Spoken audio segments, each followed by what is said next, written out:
नमस्कार प्यारे साथियों, स्वागत है आज की ऑनलाइन क्लासेस में। आज की क्लास में राजस्थान रोडवेज परिचालक भर्ती 2025 के लिए सामान्य हिंदी के 20 अति महत्वपूर्ण प्रश्न देखेंगे जो विगत वर्षों में पूछे गए प्रश्न और उन प्रश्नों संबंधित जो भी क्वेश्चन बनने वाले थे वे प्रश्न सेलेक्ट किए। तो इस क्लास पर अंत तक बने रहना। शुरुआत करेंगे हम प्रथम क्वेश्चन से। नीचे लिखे शब्दों में से शुद्ध वर्तनी वाला विकल्प चुनिए। हमारा पहला क्वेश्चन है, ऑप्शन नंबर ए दे रखा है आरसीवाद, फिर श्रृंगार दे रखा है, अनधिकार दे रखा है और ऑप्शन नंबर डी रखा है द्वारिका। तो शुद्ध वर्तनी वाला विकल्प है वो हमारा कौन सा है? पहले इस 20 प्रश्नों को आपको काउंट करना है और अंत में इन प्रश्नों में से आपके कुल कितने प्रश्न हैं जो कि सही हो रहे हैं। जल्दी से हम लॉक करेंगे ऑप्शन नंबर सी को।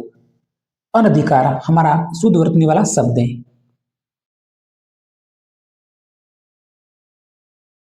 आशीर्वाद में र की मात्रा वहां पे होती है, श्रृंगार में र की मात्रा बिल्कुल गायब होती है और द्वारिका में जो र की मात्रा आती है वो बड़ी होती है। अब देखते हैं अगला प्रश्न, क्वेश्चन नंबर 2। नीचे लिखे शब्दों में से अशुद्ध वर्तनी वाला विकल्प सुनिए। अशुद्ध वर्तनी वाला विकल्प ऑप्शन नंबर ए मुहूर्त दे रखा है, फिर ऑप्शन नंबर बी रचयिता दे रखा है, ऑप्शन नंबर सी रचयिता दे रखा है और ऑप्शन नंबर डी निरोग। अशुद्ध वर्तनी वाला विकल्प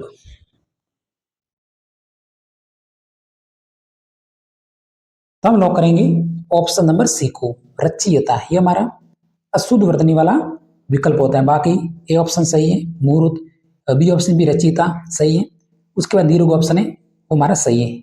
इसमें आप कन्फ्यूजन है जो कि नहीं होना है। उसके बाद श्रीमती, ये भी शब्द है जो कि एग्जाम्स में कई बार पूछा है। उज्जवल, उज्जवल में जो ज की मात्रा दोनों छोटी होती है। उसके बाद द्वारिका और कवयित्री, ये कवयित्री शब्द भी एग्जाम्स में आपके सब सकता है रोडवेज भर्ती में।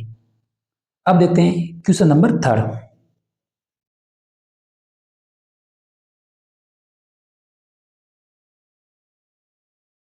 क्वेश्चन नंबर 3 है, व्याकरण की दृष्टि से अशुद्ध वाक्य कौन सा है? अशुद्ध वाक्य, सभी ऑप्शन एक बार जरूर देखें और साथ में काउंट करते रहिए प्रश्न को। व्याकरण की दृष्टि से अशुद्ध शब्द, प्रथम ऑप्शन दे रखा है विंध्याचल पर्वत भारत के मध्य में स्थित है। उसके ऑप्शन नंबर बी देखते हैं, वह मंगलवार को व्रत रखता है। ये हमारा ऑप्शन बिल्कुल सही है। उसके बाद मैंने गुरुजी के दर्शन किए, ये भी ऑप्शन है जो कि हमारा सही है। और ऑप्शन नंबर डी है, वर्षा काल में बीमारियां बढ़ जाती हैं। तो ऑप्शन नंबर डी भी हमारा सही है। तो जल्दी से हम लॉक करेंगे ऑप्शन नंबर ए को, विंध्याचल पर्वत भारत के मध्य में स्थित है। ये हमारा अशुद्ध वाक्य है। ये हमारा दूसरा टॉपिक है, वाक्यों का संशोधन व शुद्ध वर्तनी। 2 प्रश्न है जो कि पूछ जाएंगे, प्रत्येक प्रश्न सिलेबस के अनुसार है। क्वेश्चन नंबर 4 देखते हैं, नाविक शब्द का संधि विच्छेद कौन सा है? नाविक, जल्दी से पेशन कर लीजिए और इसमें आपको संधि भी बतानी कौन सी संधि है नाविक शब्द में। तो हम लॉक कर देते हैं ऑप्शन नंबर बी को, नौ धन एक, क्योंकि औ का आ होता है फिर एक यानी नाविक। इसमें जो हमारी संधि है वो अयादि संधि बन रही है। तो लॉक करेंगे ऑप्शन नंबर बी को या फिर ब को, हमारा राइट आंसर है। 9 धन 1, हमें ये ऑप्शन नहीं बनना है। अगला प्रश्न, क्वेश्चन नंबर 5, गणेश शब्द का संधि विच्छेद कौन सा है? गणेश शब्द, ऑप्शन नंबर ए में बड़ा इस दे रखा है, फिर इस दे रखा है, ऑप्शन नंबर सी में बड़ा एस दे रखा है और ऑप्शन नंबर द में एस दे रखा है। गणेश शब्द, पहचान करिए कौन सी संधि है। हम लॉक कर देते हैं ऑप्शन नंबर ए को, गण धन ईस। इसमें जो हमारी संधि है वो है गुण संधि। ऑप्शन नंबर ए जो कि हमारा राइट आंसर है। नेक्स्ट प्रश्न, क्वेश्चन नंबर 6, वे शब्द जो वर्षों से एक ही अर्थ में प्रयुक्त हो गए वे क्या कहलाते हैं? वर्षों से एक ही अर्थ में प्रयुक्त होते हैं, जैसे दिन। दूसरा ऑप्शन है धूप, लड़का, नदी और आकाश। ये शब्द क्या कहलाते हैं? हम लॉक कर देते हैं ऑप्शन नंबर बी को, रूढ़ शब्द। ऑप्शन नंबर बी है जो कि हमारा राइट आंसर है।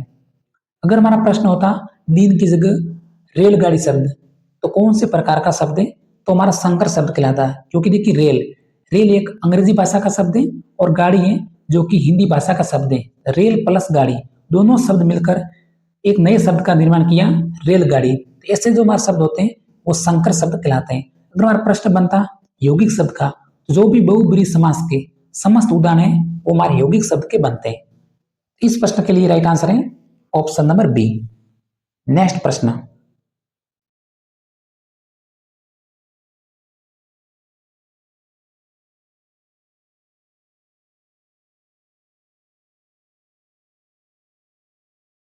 निम्न में से एक कौन सा शब्द है जो कि पुल्लिंग है?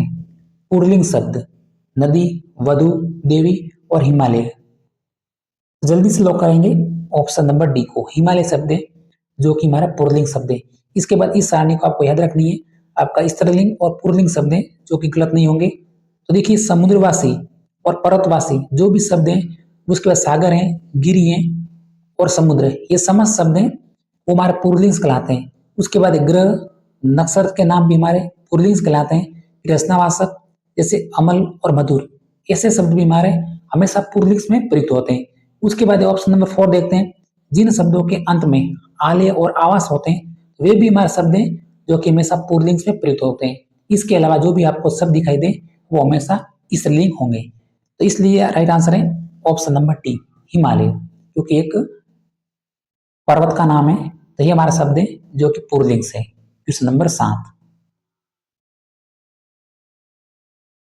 नेक्स्ट क्वेश्चन, पर्याप्त शब्द में उपसर्ग कौन सा है? उपसर्ग और प्रत्यय प्रश्न शामिल है आपके सिलेबस में, और प्रत्येक प्रश्न दो दो प्रश्न है जो कि सिलेबस से सिलेक्ट किए हैं। पर्याप्त शब्द में उपसर्ग, तो हम लोग कर देते हैं ऑप्शन नंबर डी को, परी। इसमें जो हमारा उपसर्ग है वो है परी। क्वेश्चन नंबर 9, निम्न में से किस विकल्प में सभी शब्द परस्पर पर्यायवाची नहीं है? पर्यायवाची शब्द केवट, नाविक, मल्लाह ऑप्शन नंबर दे रखा है। उसके बाद दे रखा है किरण, रश्मि और अंशु दे रखा है। फिर ऑप्शन नंबर सी में कुल, तट और किनारा दे रखा है। और ऑप्शन नंबर डी में वायस, कोकिल और कुंतल दे रखा है। तो हमारा राइट आंसर है ऑप्शन नंबर डी। इसमें जो हमारे सभी शब्द हैं वो आपस में पर्यायवाची नहीं है। देखिए वायस एक कौए का पर्याय शब्द है, कोकिल कोयल का पर्याय शब्द है और कुंतल है जो कि दांत का पर्याय शब्द है। तो इसमें सभी ऑप्शन है जो कि अलग अलग है। तो हमारा राइट आंसर है ऑप्शन नंबर डी। प्यारे साथियों, क्लास पर अंत तक बने रहना है। क्लास पसंद आए तो एक सब्सक्राइब जरूर कर देना है। क्वेश्चन नंबर 10, निम्न में से कौन सा अर्थ सफला का नहीं है? सफला का अर्थ पूछा है, कौन सा है जो कि एक नहीं है? बिजली दे रखा है, लक्ष्मी, जीव और अग्नि। एक तरह से इन शब्दों को भी आपस में पर्यायवाची मानिए। तो निम्न में से कौन सा अर्थ है जो कि सफला का नहीं है? हम लोग करेंगे ऑप्शन नंबर डी को, क्योंकि ये आग का पर्याय शब्द है और आग का अर्थ है। तो हम लोग करेंगे ऑप्शन नंबर डी को। बाकी जीव, जीव एक चपला का अर्थ बनता है, क्योंकि देखिए उसके बाद लक्ष्मी भी बनता है और बिजली भी बनता है। तो ऑप्शन नंबर डी को लॉक करना है, हमारा राइट आंसर है। आपने सुना होगा जीव। जेड शब्द का स्त्रीलिंग रूप क्या है? जेड शब्द का स्त्रीलिंग रूप बीएसटीसी से लेके और सीटी 2024 तक पूछा गया प्रश्न है स्त्रीलिंग का, तो वो है जेठानी। ऑप्शन नंबर सी को लॉक करना है, हमारा राइट आंसर है। हमें जेठानी नहीं बनना है जल्दबाजी में। इसका जो राइट आंसर है ऑप्शन नंबर सी, जेठानी। अगला प्रश्न, आज गर्म लू चल रही है, वाक्य में अनावश्यक शब्द कौन सा है? आज गर्म लू चल रही है, वाक्य में अनावश्यक शब्द। जल्दी से प्रश्न करिए, बेसिक प्रश्न है, थोड़ा सा दिमाग लगाइए। तो इसमें जो अनावश्यक शब्द पूछा है तो हम लॉक करेंगे, वो हमारा ऑप्शन नंबर बी, गरम। गरम हमारा एक अनावश्यक शब्द है, क्योंकि देखिए आज गर्म लू चल रही है। हम सभी को पता है कि लू हमेशा गर्म ही होती है। इसमें देखिए गर्म शब्द है जो अनावश्यक है। आज लू चल रही है, ये हमारा बिल्कुल सही शब्द है, हमें सही वाक्य है। देखिए गर्म शब्द है जो कि अनावश्यक प्रयुक्त हुआ है। लू हमेशा गर्म ही होती है। Option number B. Question number 13, टोपी उछालना मुहावरे का सही अर्थ क्या है? टोपी उछालना, चुगली करना, साफ साफ मना करना, तैयार होना या फिर अपमानित करना। तो देखिए टोपी उछालना, अपमानित करना, ऑप्शन नंबर डी को लॉक करना है, हमारा राइट आंसर है। नेक्स्ट प्रश्न, क्वेश्चन नंबर 14, प्रत्येक प्रश्न सिलेबस के अनुसार है। यही प्रश्न आपके सिलेबस में शामिल है बस कंडक्टर भर्ती में या फिर रोडवेज परिचालक कंडक्टर भर्ती में। आस्तिक का विलोम शब्द बताइए। आस्तिक का विलोम शब्द सभी को मालूम है, वो होगा हमारा ऑप्शन नंबर बी, नास्तिक। उसके बाद अंत, यह भी प्रश्न हमेशा आता है। अंत का विलोम शब्द तो आदि, प्रकाश का अंधकार, अज्ञे का विज्ञ, यह भी प्रश्न विलोम का पूछ लेते हैं। तो अज्ञे का जो विलोम शब्द होता है विज्ञ। उसके बाद शुष्क है, इसका जो हमारा विलोम शब्द है वो होता है आर्द्र। ये शुष्क का आर्द्र, यह प्रश्न वीडियो भर्ती 2025 में भी पूछ लिया गया है। अगला प्रश्न, रचना के आधार पर वाक्य के भेद कितने होते हैं? रचना के आधार पर वाक्य के भेद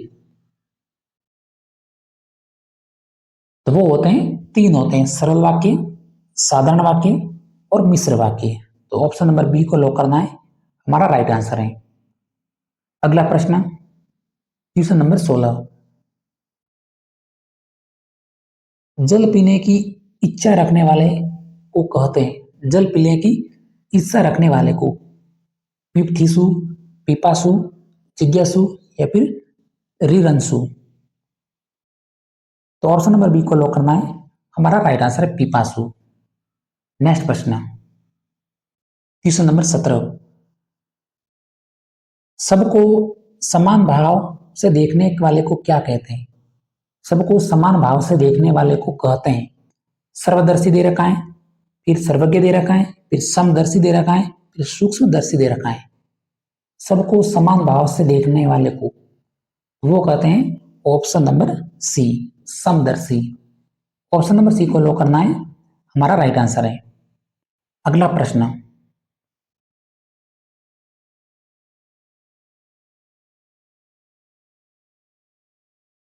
ग का उच्चारण स्थान पूछा है। ग का उच्चारण स्थान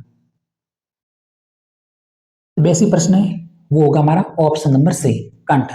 क्योंकि देखिए क वर्ग का हमारा जो उच्चारण स्थान होता है वो होता है कंठ। तो देखिए क, ख और ग, क वर्ग का तीसरा वर्ण है, तो हमारा आंसर है ऑप्शन नंबर सी, कंठ।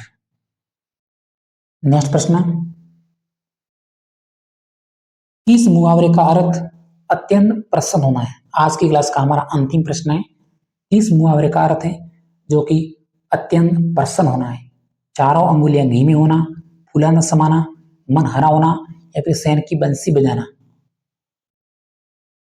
तो हम लॉक कर देते हैं ऑप्शन नंबर बी को, फूला न समाना या फिर अत्यंत प्रसन्न होना, ऑप्शन नंबर बी। तो आज की क्लास में इतना ही। अगर हमारी जानकारी पसंद लगी हो तो क्लास को लाइक और सब्सक्राइब करके जरूर जाना। इसी तरह मिलते हैं अगले सेशन में। जय हिंद।